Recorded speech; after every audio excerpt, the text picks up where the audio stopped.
சாயிரா, என் உயிரின் உயிரானவர்களே, எனக்கு எப்போ நல்ல காலம் வரும், என் வாழ்க்கையில் எப்போ ஆனந்தமாக சிறப்பான ஒரு மனுஷனா வாழ முடியும்?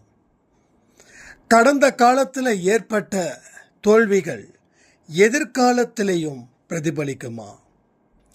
நான் என்ன செய்யறதுன்னு தெரியாத அளவில் இங்கே விழி பிதுங்கி நிற்கிறேன். என்னுடைய உறவுகளோ என்னை கைவிட்டுட்டாங்க, என்னுடைய கணவரோ கைவிட்டுட்டாங்க, என்னோட மனைவியும் கைவிட்டுட்டாங்க.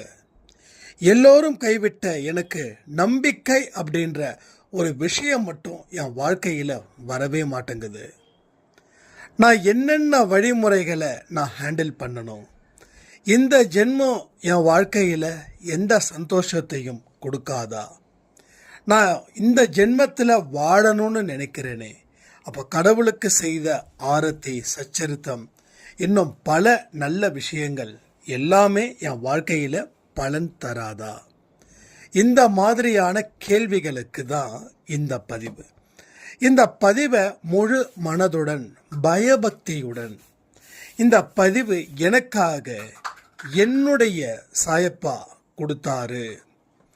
அதை நான் பயன்படுத்தி என் வாழ்க்கையை வெல்ல போகிறேன் அப்படின்னு அந்த மன உறுதியோட அந்த மன தைரியத்தோட முழு பதிவையும் கேட்டீர்கள் என்றால் இதில் சொல்லப்பட்ட விஷயங்கள் 100க்கு 100 உங்களுக்கு தான். ஒரு வரிகளும் உங்களுக்கு சொந்தமாக்கிக் கொள்வதற்கு இந்த பதிவு உங்களுக்கு மேலும் மேலும் வாய்ப்புகளை வழங்குது. இந்த வாய்ப்புகளை சரியாக பயன்படுத்திக்கோங்க. ஒரு பல நல்ல திருப்பத்திற்காக நீங்கள் தயாராக இருக்க முயற்சி பண்ணுங்க. முழு பதிவையும் எந்த விதமான சலிப்பும் கவலையும் தொந்தரவும் இல்லாமல் நீங்கள் கேட்டுக்கொண்டால் மட்டுமே உங்கள் வாழ்க்கையில் கடவுள் கொடுக்கக்கூடிய அற்புதமான வழியும் அற்புதமான பதிலையும் கேட்டு பயனடைவீர்கள்.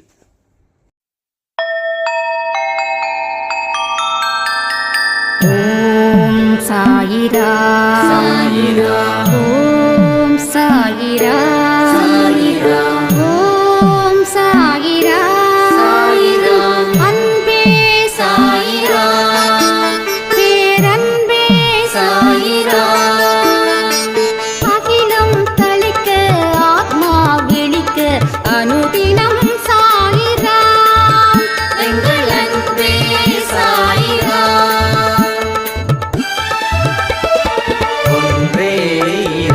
ஒன்றே பூமிக்கென்றும் சாயிரா, சரணம் சாயிரா, நன்றே செய்து வாழ்வோம், நாம் ஒன்றே செய்து வாழ்வோம், அன்பே சாயிரா.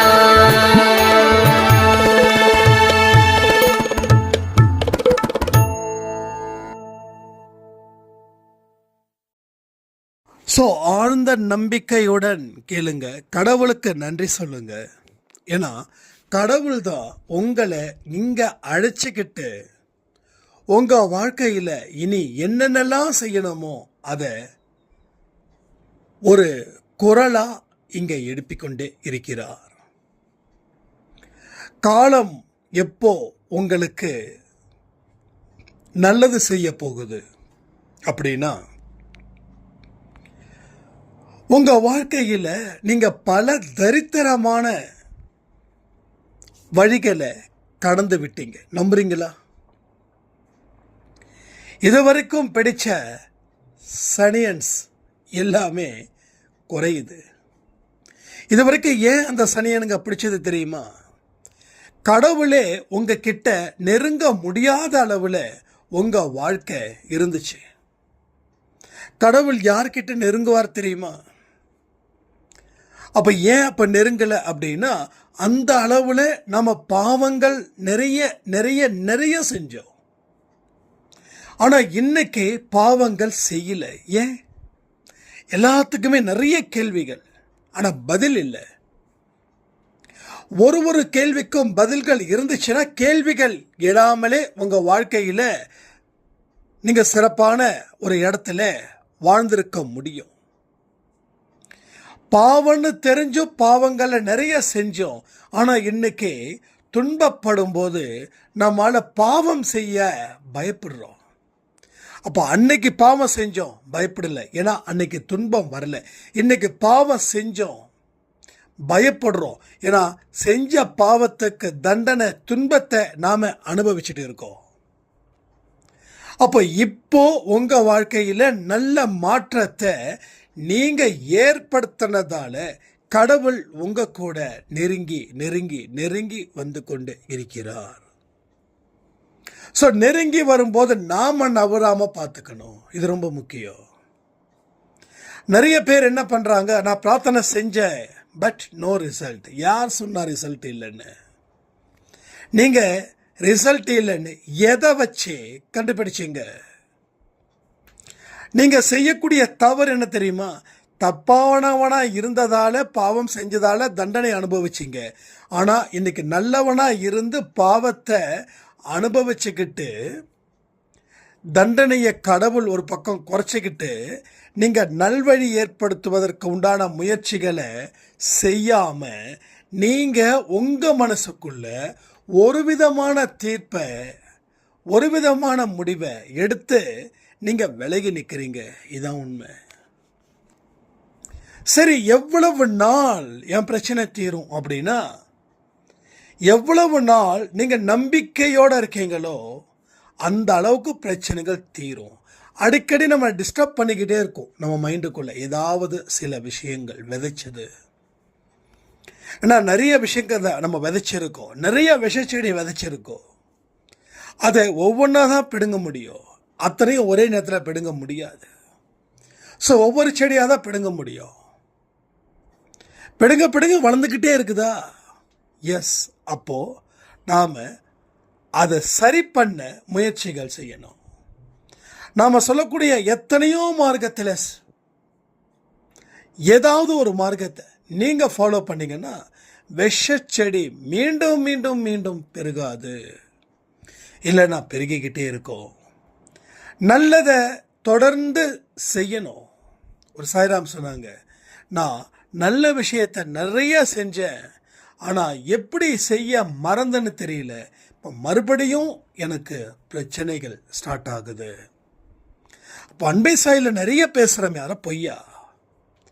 நான் எத்தனையோ வார்த்தைகள் சொல்லியிருக்கேனே, கர்மா விட்டு விலகல, கர்மா விலகல, கர்மா எந்த மனுஷனுக்கும் விலகல, எனக்கும் விலகல, கேட்குற உங்களுக்கும் விலகல. அப்போ விலகலை அப்படின்னா என்ன பண்ணணும்? ஆபத்து உனக்கு இருக்குதுன்னா நீ அலட்சியமா இருப்பியா? அலட்சியமா இருந்தா ஆபத்து விலகிடுமா? நீ அலட்சியம் காட்ட காட்ட ஆபத்து விலகாது. ஆபத்தை நீ என்ன செய்யற? உள்ளுக்குள்ள அழைச்சிக்கிட்டு அதை மரியாதை செலுத்துற அந்த ஆபத்தை. ஸோ வாழ்க்கையில் பாருங்க, பல விஷயங்கள் இப்படி தான் நடக்குது. அப்போ நல்லதை செய், உன் வாழ்க்கையில் நல்லது நடக்கும். நீ நல்லதை செய்யலைன்னா உன் வாழ்க்கையில் ஆபத்து நடக்கும். நிறைய பேர் சொல்லுவாங்க, நல்லது செய்யலைனாலும் கெட்டது செய்யாத. நானும் அதை உண்மைன்னு நம்பினேன். அப்படி கிடையாது, அப்படி கிடையாது. நாம் ஒர்ஸ்டில் பெஸ்ட்டாக ஆக்க வேண்டாம், பெஸ்ட்டில் பெஸ்ட்டாக இருக்கலாமே. ஒர்ஸ்டில் பெஸ்ட்டுனா நம்ம ஈஸி. நம்மளோட ஒரு மோசமான மனுஷனுங்க உலகத்தில் நடமாடிக்கிட்டு தான் இருக்காங்க. அவங்கள நம்ம கம்பேர் பண்ணும்போது நாம் பெஸ்ட்டாக தெரியும். ஆனால் நாம் யார் கூட கம்பேர் பண்ணணும்? உலகமே போற்றி பாராட்டக்கூடிய மனிதர்களை வச்சு நாம் கம்பேர் பண்ணும்போது நாம் எவ்வளவு கற்றுக்க வேண்டிய விஷயங்கள் இருக்குதுன்னு நமக்கு மனசு உணர்த்தும். நாம் என்றைக்குமே கீழே இருக்கிறவங்க கூட தான் கம்பேர் பண்ணுவோம். அப்போது அவனை பார்த்து அவனை கம்பேர் பண்ணும்போது நாம் ரொம்ப பெஸ்ட்டாக இருப்போம். ஸோ நம்மளுடைய முன்னேற்றத்தை நம்ம உருவாக்கவோ, நம்ம வளர்ச்சியை நம்ம உருவாக்கவோ மாட்டோம். ஏன்னா அவனை விட நம்ம 1000 மடங்கு பெஸ்ட்டாக இருக்கோமே. ஆனால் நீ யாரை கம்பேர் பண்ணணும்? உன்னை விட உயர்ந்தவனை கம்பேர் பண்ணணும். ஒரு உழைப்பில் ஒருத்தன் உயர்ந்திருக்கான அவனை நீ கம்பேர் பண்ணு. அவனுடைய உழைக்கக்கூடிய விஷயத்தை பார்த்து நீ சந்தோஷப்பட்டு நானும் அவனை மாதிரி ஏன் உழைக்கக்கூடாதுன்னு கேள்விகளை ஆழமாக கேட்டுக்கொள்ளுங்கள். கேட்க கேட்க பதில்களாக வரும். ஏன்னா சில பேர் கடமைக்கு உழைக்கிறாங்க, பல பேர் கடமைக்காக உழைக்கிறாங்க, சில பேர் விருப்பப்பட்டு உழைக்கிறாங்க. கடமைக்காக உழைத்தவன் வாழ்க்கையில் முன்னுக்கு வரல, ஆனால் இஷ்டப்பட்டு உழைத்தவன் வாழ்க்கையில் முன்னுக்கு வரான். அதாவது கடவுள் நமக்குன்னு சில ஆசைகளை வளர்த்துருப்பார். அதுவே உனக்கு தொழிலாக இருந்துடுச்சுன்னா உன்னை விட பாக்கியவான் உலகத்தில் யாருமே இல்லை. எஸ்பிபி தெரியும்ல, மியூசிக் சிங்கர், தெரியாத ஆளே இல்லை. அப்போது அவருக்கு பாட்டு பிடிக்கும், அதே போல் இளையராஜாவுக்கு மியூசிக் பிடிக்கும். ஆனால் இது அவங்களுக்கு பொழப்பாக மாறிச்சு. அதனால தான் பெரிய ஜாம்பவான்களாக மாறினாங்களா இல்லையா? ஆனால் எத்தனையோ பேர் மியூசிக் பிடிச்சது, ஆனால் பொழப்பத்துக்காக மியூசிக்கை பயன்படுத்தினாங்க. ஆனால் அவரை விட இவங்களால் முன்னுக்கு வர முடியல. பெயர் அளவுக்கு இருந்தாங்க, பேர் சொல்கிற அளவில் இருந்தாங்க, ஆனால் அவங்க எங்கேயோ இருக்காங்க. எஸ்பிபியெல்லாம் இறந்து கிட்டத்தட்ட 6-7 வருஷம் ஆகுது. பட் இப்போ நினச்சா கூட அவர் வாழ்ந்துக்கிட்டு இருக்கார்.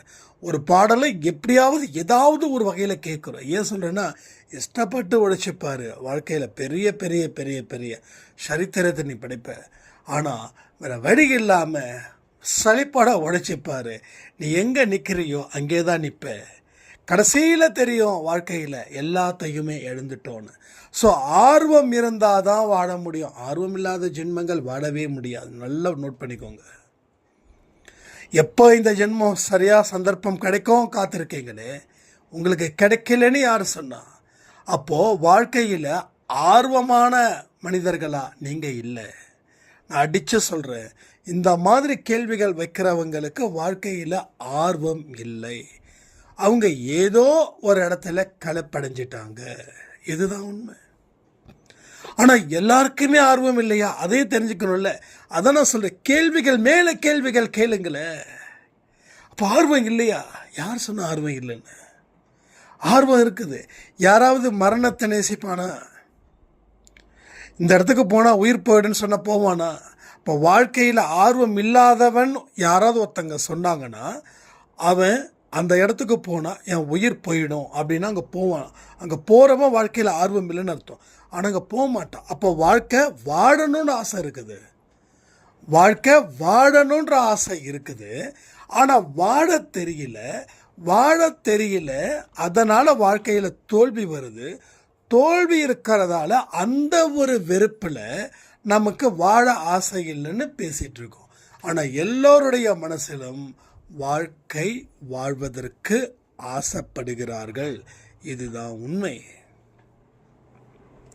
ஏன் இதை உண்மைன்னு சொல்கிறேன்னா, நீங்கள் பொய்யானதை உண்மைன்னு நம்புனீங்கன்னா அது உங்களுக்கு தானே பிரச்சனையாகும். அப்போது எது உண்மையோ அதை உண்மைன்னு நினச்சி பார்த்தா மட்டும் போதாது. அது சிந்திக்கணும், நிறைய கேள்விகள் கேட்கணும்,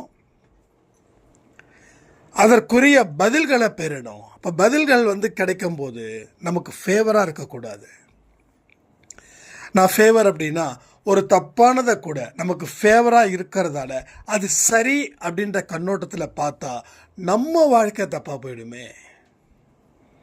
அப்போ அந்த வாழ்க்கையை ரசிக்கணும், அந்த வாழ்க்கையில் அனுபவிக்கணும். அது ஒரு நொடியையும் நம்ம கடக்கும்போது நம்ம விருப்பப்பட்டதா அந்த வாழ்க்கை இருக்கணும். அப்போ விருப்பப்பட்டதான ஒரு வாழ்க்கையை நாம் தேர்ந்தெடுக்கலையான்னு கேட்டால் எஸ், தேர்ந்தெடுக்கலை. விருப்பப்பட்ட வாழ்க்கையை தேர்ந்தெடுத்தால் தான் வாழணுன்ற ஆசை இருக்கும்.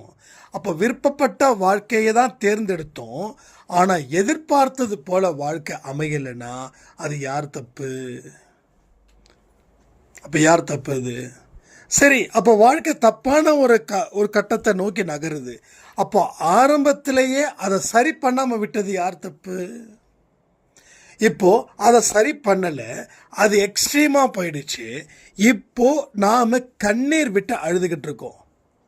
இப்போ நீங்கள் அழுததால தான் கடவுள் இதை பாரு, உன் கண்ணில் இருந்து கண்ணீர் வரக்கூடாது, உனக்கு என்னென்ன தேவைகள் இருக்குதோ அதை நான் சரி பண்ணுறேன், உன்னுடைய வாழ்க்கையோட போக்க மாற்று, பாதையை இல்லை போக்க மாற்று, நீ நினைச்சது தப்பு, நீ நினைக்காத பல விஷயங்கள் இருக்கே, அதை கொஞ்சம் நினைச்சு பார்க்க முயற்சி பண்ணிட்டா போதும், அதை நீ கேட்ச் பண்ணுவ, இல்லைன்னா கேட்ச விட்டுருவ. ஸோ லைஃப் அப்படின்றது இங்கே நிறைய பேருக்கு ரொம்ப காம்ப்ளிகேட்டடாக இருக்குது, ரொம்ப கிரிட்டிக்கலாக லைஃப் இல்லை. நீங்கள் கிரிட்டிக்கலாக இருக்கிறதால வாழ்க்கை கிரிட்டிக்கலாக இருக்குது. நீங்கள் ப்ராப்ளமேட்டிக் பர்சனாக இருக்கிறதால உங்களை சுற்றியும் ப்ராப்ளம் பண்ணக்கூடிய பர்சன்ஸாகவே இருக்காங்க. ஸோ நீங்கள் ஃபெயிலியர் பர்சன்ஸாக இருக்கிறதால உங்களை சுற்றியும் ஃபெயிலியர் பர்சன்ஸாக மாறுறாங்க.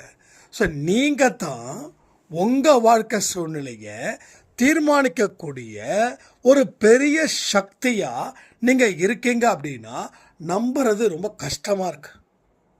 ஆனால் உங்கள் வாழ்க்கையில் உங்களை பற்றி யாராவது நெகட்டிவாக விமர்சனம் பண்ணாங்கன்னா அதை எந்த சந்தேகமும் இல்லாமல் அதை முழுசாக ஏற்றுக்கிறீங்க, நம்புறீங்க. அதுதான் உண்மைன்னு நினச்சிக்கிட்டு வாழ்ந்துக்கிட்டு இருக்கீங்க. ஸோ ஏற்கனவே பல பதிவில் சொன்னது போல், குடுகுடுப்புக்கார உன் வீட்டுக்கு ஒரு தீவினை இருக்குது, இன்னும் கொஞ்ச நாளில் பெரிய ஒரு இழப்பு வரும் அப்படின்னா கதவை திறந்து அவனை வீட்டுக்குள்ளே உட்கார வச்சு அவனுக்கு தேவையான அத்தனையும் செய்து கொடுத்து ஒரு 10,000 20,000 கையில் திணிச்சு நீ எனக்கு சரி பண்ணி கொடுன்னு கெஞ்சிரும். அதே போல் ஒரு குடுப்புக்காரன் நீ நல்லா இருப்ப, சந்தோஷமாக இருப்ப, உன் வாழ்க்கையில் பேரானந்த பெருவெள்ளத்தை நீ இன்னும் சில நாட்களில் காண்பாய் அப்படின்னா அவனுக்கு 5 ரூபா கூட போட மாட்டோம். கதவை திறந்து அவனுக்கு வாங்க வந்து உட்காருங்க, நல்ல வார்த்தைகளை சொல்லியிருக்கீங்கன்னு சொல்லக்கூட மாட்டோம். ஏன் அப்படின்னா நம்ம மனசு எதை நம்புது, நீ கெட்டு போயிடுவன்றதை நம்புது. நம்ம மனசு எதை நம்பல, நீ நல்லா இருப்பன்றதை நம்பல. நல்லா யோசிச்சு பாருங்க, உங்கள் வாழ்க்கையில் எல்லாருடைய வீட்டிலையும் இந்த குடுகுடுப்புக்காரன் வந்திருப்பான், எல்லோருடைய வீட்டிலையும் அவன் வாக்கு சொல்லியிருப்பான். அவன் 180% வாழ்க்கை இல்லை, வாழ்க்கை கெட்டு போயிடுச்சு அது இதுன்னு சொல்லுவான். பட் அவனுக்கு நம்ம எப்படிப்பட்ட சகல மரியாதை கொடுக்குறோன்றது கொஞ்சம் யோசிச்சு பாருங்க. அப்போ எல்லோருடைய மனசுலையும் ஒரு ஆழமான ஒரு நெகட்டிவ் சென்ஸ் இருக்குது. அந்த நெகட்டிவ் சென்ஸ் வாழ்க்கையை தீர்மானிக்குது. ஒரு நெகட்டிவிட்டி எதை தீர்மானிக்கும், வாழ்க்கையை வளர்ச்சியவா தீர்மானிக்க போகுது. ஒரு பாசிட்டிவிட்டி வாழ்க்கையில் அழிவையா தீர்மானிக்க போகுது. எந்த இடத்துல எந்த ஒரு லீடரோ அவன் வாழ்க்கையை தீர்மானிப்பான். அவன் நல்லவனாக இருந்தா நல்லதை தீர்மானிப்பான். ஒரு மோசமான மனுஷனாக இருந்தா ஒரு மோசமானதை தானே அவன் தீர்மானிக்க முடியும். ஸோ இதை தான் நீங்கள் தெரிஞ்சிக்க வேண்டிய பாடம். இந்த பாடத்தை சரியாக படிச்சுட்டா இந்த ஜென்மத்திலேயே நீங்கள் பாஸ் ஆகிடுவீங்க. நீங்கள் உங்கள் வயசை பற்றி கவலைப்பட வேண்டாம். எனக்கு 60 ஆயிடுச்சு 70 ஆயிடுச்சு. So age just a number, அவ்வளோதான் நான் சொல்ல முடியும்.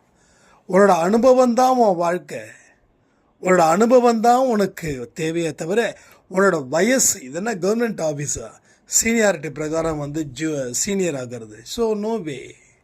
வாழ்க்கைன்றது அடிப்படை தத்துவன்றது வேறு, டோட்டல் வேறு. நீ 50 60 வாழ்க்கையை பற்றி நீ என்ன தெரிஞ்சு வச்சிருக்கன்றது தான் முக்கியம். வாழ்க்கைன்னா என்னது, கடவுள் சம்மந்தப்பட்டது, உன்னுடைய செயல் சம்மந்தப்பட்டது, உன்னுடைய கர்மா, உன் தலையெழுத்து, உன் விதி சம்மந்தப்பட்டது. ஸோ இதுதான். இதை சரியான பாடத்தை படிப்பதன் மூலமாக அதை நாம் தெரிஞ்சுக்கலாம், அதை நாம் மீட்டெடுக்கலாம். இல்லைன்னா வாழ்க்கை பூரா கஷ்டப்பட்டுக்கிட்டு கண்ணீர் விட்டுக்கிட்டு தான் நாம் இருக்கணும். ஸோ இதை என்றைக்கும் எப்பையும் தயவு செய்து மறந்துடாதீங்க. கடவுளுடைய சக்தி உங்களுக்கு பரிபூரணமாக இருக்குது. நம்ப வேண்டிய விஷயத்தை நீங்கள் நம்ப மறுக்கிறீங்க அப்படின்னா உங்கள் கர்மாவோ உங்கள் விதியோ அதுக்கு வழிவிடலைன்னு அர்த்தம் இல்லை. நீங்கள் வழிவிடலைன்னு அர்த்தம். உங்கள் வீட்டுக்கு ஒரு நல்லவன் வரான் அப்படின்னா அவன் வரக்கூடாதுன்னு சொல்லி தடை செய்கிறவங்க நீங்களாக இருக்கீங்க. ஆனால் அதே போல் ஒரு கெட்டவன் உங்கள் வீட்டுக்கு வரான் அப்படின்னா அவனை கண்டிப்பாக வந்தே ஆகணும்னு சொல்லி அவனை கையை பிடிச்சி இழுத்து வீட்டுக்குள்ளே உட்கார வைக்கிறீங்க. இதான் கணக்கு. இங்கே நிறைய பேர் இப்பயும் சொல்கிற விதி அப்படின்றாங்க. என்ன விதி? இந்த விதி அப்படின்ற ஒரு வார்த்தையை வச்சு நீங்கள் வாழ்வதற்கு தகுதி இல்லாமல் நீங்கள் தீர்மானிக்கிறீங்க. இப்போ வரைக்கும் விதியை நினச்சிக்கிட்டே இருந்தீங்கன்னா உங்கள் வாழ்க்கையில் உங்களை யாராலையும் காப்பாற்ற முடியாது. யாராலையும். ஏன்னா விதி சதி இதெல்லாம் தாண்டினர் தான் கடவுள். ஸோ கிரகத்தை நம்புகிற நீங்கள் கடவுளை நம்பலை. கட்டத்தை நம்புகிறவங்க நீங்கள் கடவுளுடைய சக்தியை நம்பலை. உங்கள் தலையெடுத்த நம்புகிற நீங்கள் உங்களை படைச்ச கடவுளை நம்பலை. அப்போது யார் விதி பண்ணுறா? நீங்களே உங்களுக்கு சதி செஞ்சுக்கிட்டு அந்த சதியை விதியாக மாற்றி வாழ்க்கையில் கண்ணீர் விட்டு கஷ்டப்பட்டு கதறிக்கிட்டு இருக்கீங்க. இதான் உண்மை. நீங்கள் எதிர்த்து நின்று போராடுங்க, கடவுள் உங்கள் முன்னாடி வருவார். நீங்கள் பயந்து நின்று போராடுவதற்கு பின் வாங்கிக்கிட்டே இருந்தீங்கன்னா சாத்தான் பின்னாடி வந்து ஒரே அமுக்கு அமுக்கிடுவான். அவன் உங்களை எங்கே பண்ணுவான்? வாய்க்குள்ளே முழுங்கிடுவான். நீங்கள் வயிற்றுக்குள்ளே தான் இருக்கணும். ஸோ அப்படி தான் இங்கே நிறைய பேர் வாழ்ந்துட்டுருக்காங்க. இன்றைக்கி இருக்கிற பொறுத்த வரைக்கும் சாத்தானுடைய வயிற்றுக்குள்ளே தான் நாம் வாழ்ந்துக்கிட்டு இருக்கோம். அவன் காட்டுறது தான் உலகம். அவனுடைய உலகத்துக்கு உங்களை அழைச்சிட்டு போயிட்டதால அவன் என்ன சொல்கிறானோ அதுதான் நீங்கள் சரி சரி சரின்னு தலையாட்டுறீங்க. ஸோ நாம் ஸ்ட்ராங்காக இல்லாத வரைக்கும் நம்ம வாழ்க்கை ஸ்ட்ராங்காக மாறாது. எல்லாருக்குமே வாழணுன்ற ஆசை இருக்குது. திரும்பவும் சொல்கிறேன், வாழணுன்ற ஆசை இல்லை அப்படின்றவங்க கமெண்ட் பண்ணுங்கள். எல்லாருக்குமே இருக்குது. ஏண்டா வாழ்ந்துட்டுருக்கோம் அப்படின்னு நீங்கள் சொல்கிறீங்களே, அந்த சொல்வதற்கு உண்டான அடிப்படை உண்மைகள் என்ன தெரியுமா? நீங்கள் நினச்சதை எல்லாம் கடவுள் கொடுத்துட்டாருன்னா நீங்கள் அப்பையும் அந்த வார்த்தை சொன்னாதான் அது நிஜம். ஆனால் நீங்கள் நினச்சதை கடவுள் தரலைன்றத ஒரு வெறுப்பில் தான் நீங்கள் அந்த வார்த்தையை சொல்கிறீங்க. நல்லா புரிஞ்சுக்கோங்க. ஒரு வார்த்தைகள் உங்கள் வாயிலேருந்து வருவது உண்மையான்றதை தெரிஞ்சுக்கோங்க. நிறைய வார்த்தைகளை நம்ம ஏகப்பட்டதை அள்ளி அள்ளி விடுறோம். ஒரு வார்த்தைகளையும் கவனிக்கணும். ஒரு வார்த்தைகளுடைய உண்மைத்தன்மை என்ன அப்படின்றதையும் நம்ம தெரிஞ்சுக்கணும். தெரிஞ்சுக்கிட்டு அதுக்கப்புறமா வார்த்தையை சரியான முறையில் பயன்படுத்தணும். பல வார்த்தைகளை நாம் இதுதான் உண்மைன்னு சொல்லி தப்பாக புரிஞ்சுக்கிட்டு இருக்கோம். ஸோ கடவுள்கிட்ட கூடையே இருக்கிறவங்க, கடவுளுடைய தொடர்பில் வாழ்கிறவங்க எந்த காரணத்தை கொண்டு தப்பான வார்த்தைகளை பேசவே முடியாது அவர்களால். தெரியுமா உங்களுக்கு? ஒரு காலத்தில் எவ்வளவோ அசிங்கமான வார்த்தைகள் பேசுகிறவங்க கூட கடவுள்கிட்ட நெருங்கினதுக்கப்புறம் அந்த வார்த்தைகளை பேசுவதற்கு தயக்கப்படுவாங்க, அசிங்கப்படுவாங்க, அச்சப்படுவாங்க. அச்சப்படுறது கூட இல்லை, இந்த மாதிரியான வார்த்தைகள் எல்லாம் நம்ம பேசணுமா, பேசக்கூடாதே அப்படின்னு. அதேமாரி பேசிட்டா கூட நாம் இந்த வார்த்தையை எப்படி பேசணும் அப்படின்ற ஒரு வியப்பு அவங்களுக்குள்ளே இருக்கும். அந்த வியப்பு உங்களுக்குள்ளே இருந்துருச்சுன்னா கடவுள்கிட்ட நீங்கள் முழு மனதோடு தான் இருக்கீங்கன்னு அர்த்தம். இல்லைப்பா அப்படிலாம் ஒன்றுமே தெரியல, நான் அப்படியே தான் இருக்கேன் அப்படின்னா கடவுள்கிட்ட நீங்கள் நெருங்கலைன்னு அர்த்தம். ஸோ ஒரு சுத்தமான மனுஷன் சுத்தமான இதயத்தை கூட தானே ஜாயின் பண்ணுவான். அப்போது நம்ம மனசு சுத்தமாக இருக்கா, அசுத்தமாக இருக்குதா அப்படின்றத இதை வச்சே நம்ம தெரிஞ்சுக்கலாம் நாம் எந்த இடத்துல எப்படி வாழ்ந்துட்டுருக்கோம் அப்படின்னு. சரி, இத்தனை நாள் ஓகே, எல்லாமே ஓகே, என்னமோ நடந்துச்சு, எத்தனையோ ஏமாற்றங்கள், எத்தனையோ அசிங்கமான வார்த்தைகளே பேசியாச்சு. இனி மாறுவதற்கு உண்டான நேரம்தான் இந்த நேரம் அப்படின்னு நீங்கள் நம்புறீங்கன்னா உங்கள் வாழ்க்கையில் உங்களுக்கு எல்லாமும் கிட்டும். இல்லை, நான் மாற மாட்டேன், நான் ஏன் மாறணும், மாற வேண்டிய அவசியம் எனக்கு இல்லை அப்படின்னு நீங்கள் முடிவு பண்ணிட்டீங்க அப்படின்னா, ஸோ லைஃப் லாங் உங்கள் வாழ்க்கையில் நீங்கள் எந்த விதத்திலையும் எந்த ஒரு முன்னேற்றமும் உங்களுக்கு அமையாமலே போயிடும். ஏன்னா இப்போ நம்ம வாழ்ந்துட்டு இருக்க வாழ்க்கை நிரந்தரமா இல்லை. 10 வருஷத்துக்கு முன்னாடி இருந்த உறவுகள், நண்பர்கள் இப்போ இருக்காங்களா? இப்போ இருக்கக்கூடிய உறவுகள், நண்பர்கள் அடுத்த 10 வருஷம் கழிச்சு இருப்பாங்களா? ஸோ எல்லாமே மேஜிக்காக இருக்குது. மேஜிக்கு நம்ம பார்த்துருப்போம், கேள்விப்பட்டிருப்போம். ஒரு சின்ன கர்ச்சிஃபை அப்படி பண்ண உடனே ஒரு சின்ன ஒரு புறாவோ இல்லை ஒரு குருவியோ வரும்.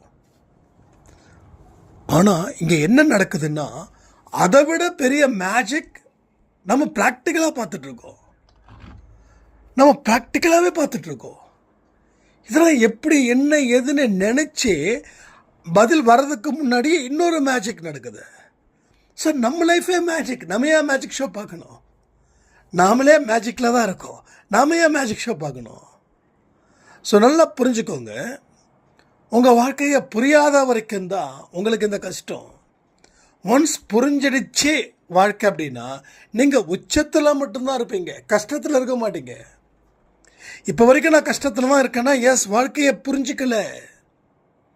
நீங்கள் உங்களை எந்த இடத்துலையும் நீங்கள் உங்களை புரிஞ்சிக்கல. வாழ்க்கைன்றது யார்? நீங்கள் தான்.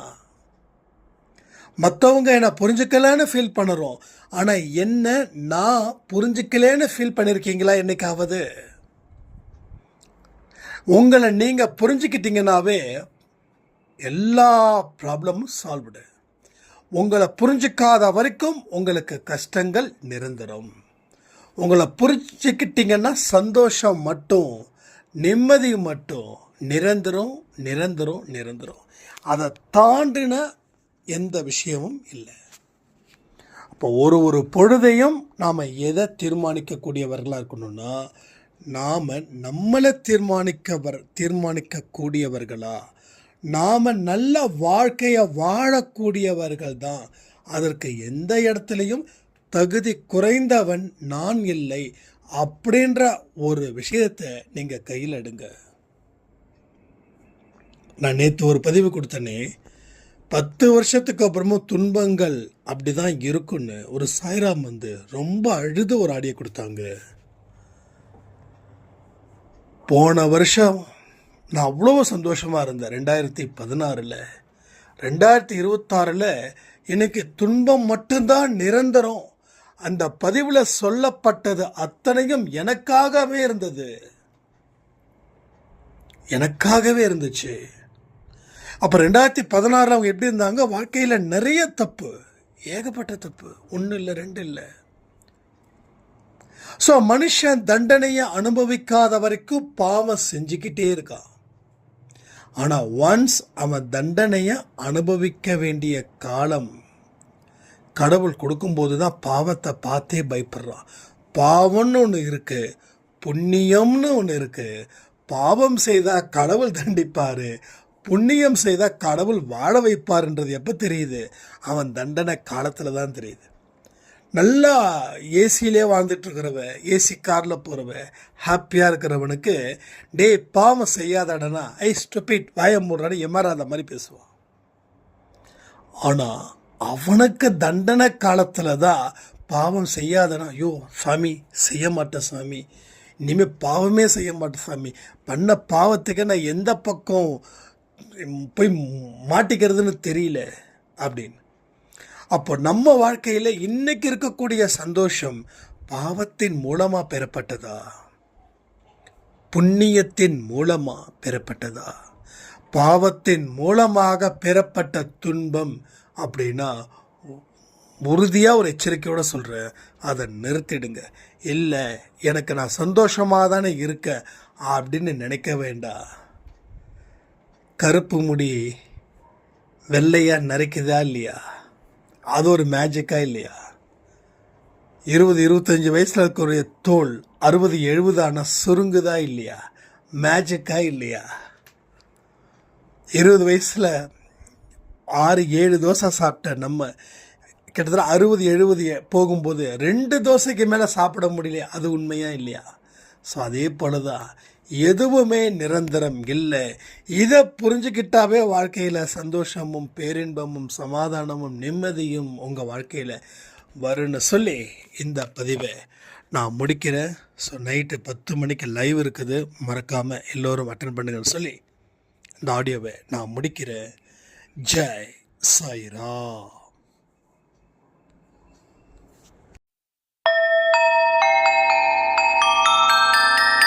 ஓம் சாயிரா.